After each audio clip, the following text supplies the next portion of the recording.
Luis, ¿quieres un poquito de agua? Yo tengo ya mi agua, agua del grifo.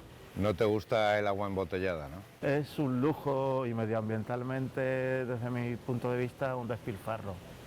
En un país como el nuestro, donde el agua de grifo está garantizada en la mayoría de nuestras ciudades, es completamente absurdo comprar tamaños reducidos de plástico que van a generar residuos. Es una anomalía dentro de un sistema. Además, esto tiene una marca, que no voy a enseñar, pero tiene una marca. O sea, esto es una empresa privada.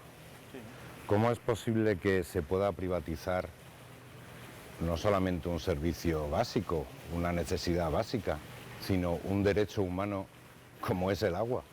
Sí, vamos a ver, hay que distinguir. El agua embotellada en la mayoría de las ciudades de la península ibérica es una elección, no es una necesidad. En otros países es una necesidad.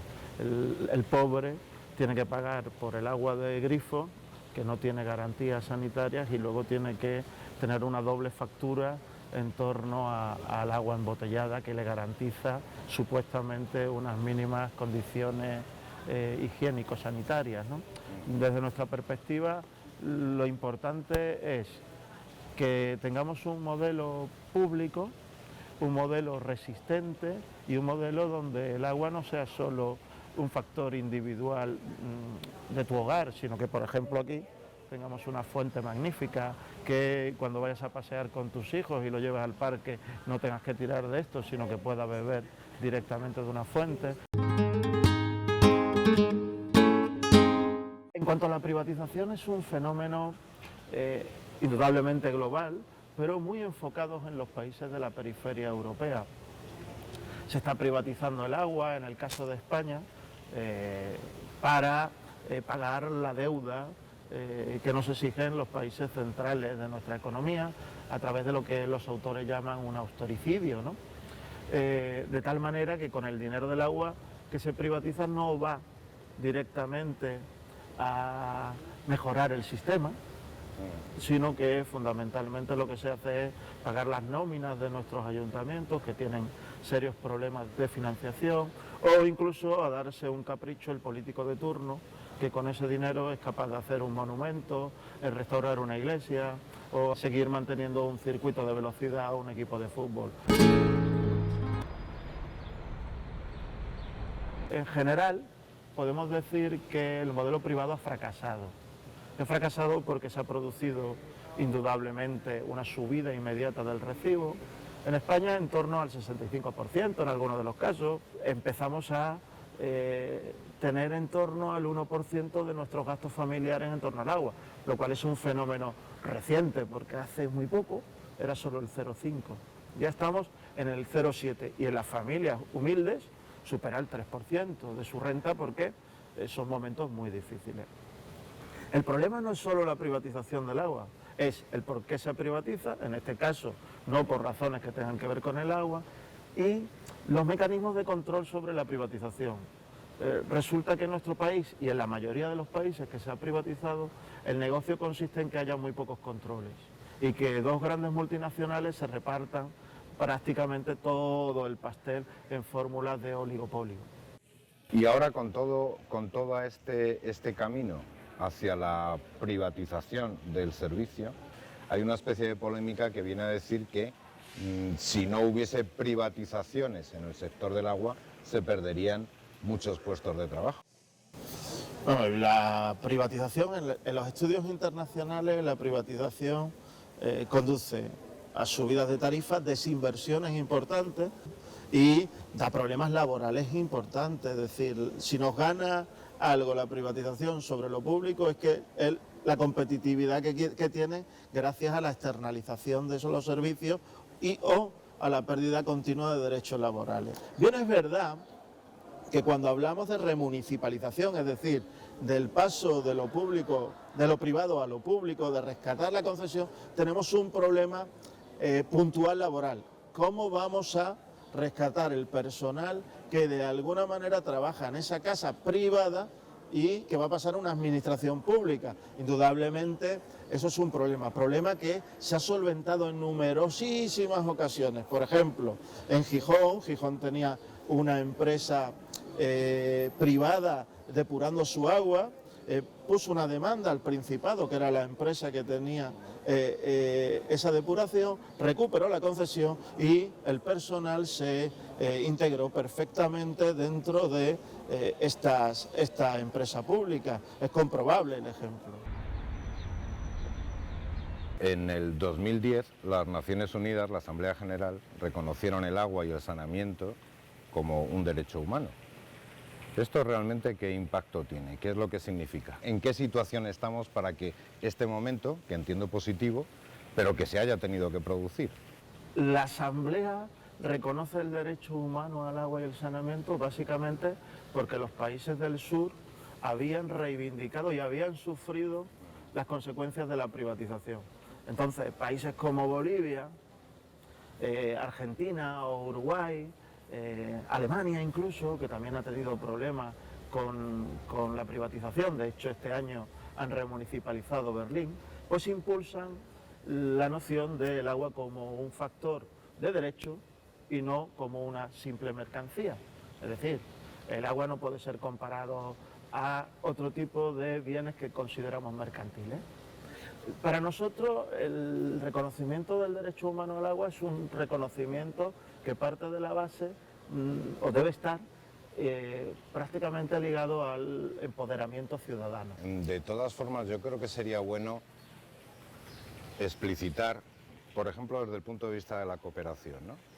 Mucha gente piensa que los proyectos que tienen que ver con el agua es hacer el pozo en aquella comunidad que no lo tiene, o montar una pequeña distribución a través de un caño, ¿no? Como había antiguamente en los pueblos y que ya distribuye la aldea. Eso sí lo hacemos, pero una parte muy importante que tú has señalado y que a lo mejor convendría explicar un poco más es la necesidad y la importancia de generar o de apoyar o de fortalecer un modelo de gestión pública, adaptado, como bien has dicho, al medio. Es decir, igual que adaptamos el sistema de acceso al agua potable o el sistema de acceso al agua de riego para otros menesteres o el propio saneamiento, hay que adaptar al contexto. En el caso nuestro en Mauritania serían a comunas en la zona del Sahel, en la zona del río Senegal, que no son como nuestros pueblos, que son aldeas dispersas en un territorio muy grande, con menos de 500 habitantes y sin ningún tipo de servicio, ni luz, ni carreteras, ni letrinas, ni tan siquiera el mismo pozo, ¿no? Que luego te comentaré qué tecnologías hemos empleado. Pero lo importante es que la comuna, como dicen allí, que el municipio disponga de instrumentos que van desde los... nosotros cuando empezamos a hacer los proyectos en esa zona, lo primero que hacemos es un estudio hidrogeológico, hacemos una línea de base de las necesidades, de la población que existe, de las características de la aldea, y a partir de ahí intentamos colaborarles a que la comuna realice un plan comunal de hidráulica y saneamiento que permita tener un mapeo de todas las aldeas, de toda la distribución, y que introduzca estos elementos de gestión del agua.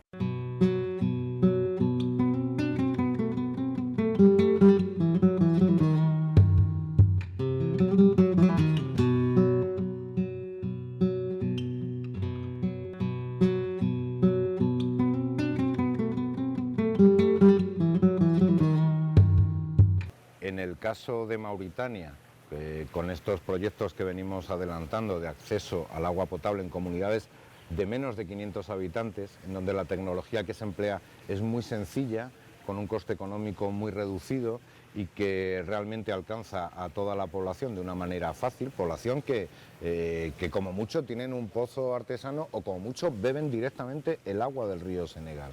Esto es importante. Ahí el contexto está un poco más claro en lo tecnológico, en la parte de la gestión, como veníamos hablando, incluso en la parte de la sensibilización para la higiene, para el saneamiento y para el propio uso responsable del agua, cosa que no hace mucha falta en el Sahel porque no se desperdicia allí ni una gota. Pero ¿cómo es la acción internacional a través de la cooperación o a través de los intercambios de los gobiernos locales, norte-norte, sur-sur? ¿Cómo se hace esto en grandes ciudades, incluso en países que tienen recursos hídricos considerables como pueda ser Colombia o como pueda ser México?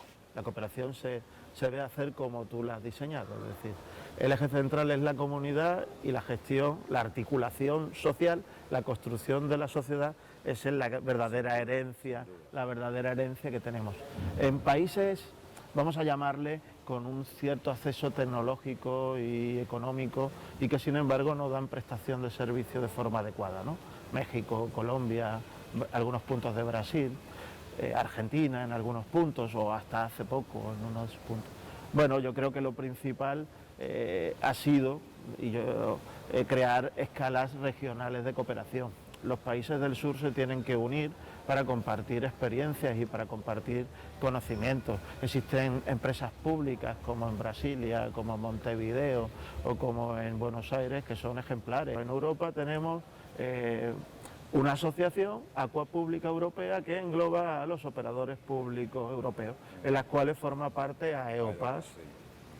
AEOPAS se ha beneficiado de los talleres que se institucionalizan o se impulsan desde este tipo de asociaciones, pero también de experiencias concretas como la ciudad de París. París remunicipalizó el servicio en el 2010 y consiguió tener beneficios ese propio año, 38 millones de euros, bajar la tarifa, 8 millones, empezó a meter el concepto de derecho humano al agua y el saneamiento, de tal manera que no se le puede cortar a nadie por causas económicas en la ciudad de París, difundió la fuente, creó órganos de participación, órganos de información inmediata al ciudadano, pedagógicos, es decir, información de expertos, pero también para las personas que no son expertas y sin embargo quieren saber cómo está el agua en tiempo real, en calidad, en su distrito, ¿no? Y es posible tenerlo, tenemos los medios tecnológicos. La ciudad de París ha hecho que nosotros reflexionemos sobre nuestro modelo público. Le llamamos 2.0 y está en el Pacto Social del Agua. Es decir, un modelo transparente, participado, tecnológicamente bien dotado, que tenga acuerdo con las universidades locales, que cree patentes para compartir con el resto de operadores públicos, que tengamos un modelo de eficacia y eficiencia, pero no mercantil. Todo esto es gracias al diálogo, la cooperación y el tener centros institucionalizados de intercambio de experiencias. Eso es lo que tenemos que crear en América Latina o en África. Bueno, y además yo creo que además incluir la falta de acceso al agua por cuestiones económicas dentro del nuevo paradigma de la pobreza energética. Claramente, de hecho cuando hablamos del Pacto Social por el Agua, en un contexto como el nuestro, porque es un contexto cultural, no biológico, la necesidad de agua que tú tienes, pues en nuestro caso lo hemos determinado entre 60 a 100 litros.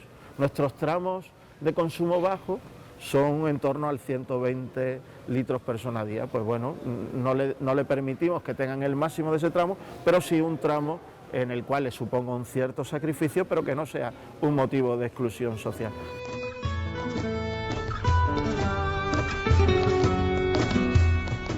Volviendo al tema de la gestión y al tema netamente municipalista, nosotros aquí en España, en Andalucía, tenemos la figura de la mancomunidad de municipios, ¿no?, que sirve para la gestión de determinados servicios públicos. Tenemos la figura de los consorcios, que es una figura también en donde intervienen diferentes actores. ¿Tú crees que desde el punto de vista de la internalización son interesantes estas figuras nuestras para trasladar a terceros países? La pregunta es, ¿tenemos cosas que aportar en general? Tenemos muchísimas cosas que aportar, principalmente porque nos hemos confundido mucho.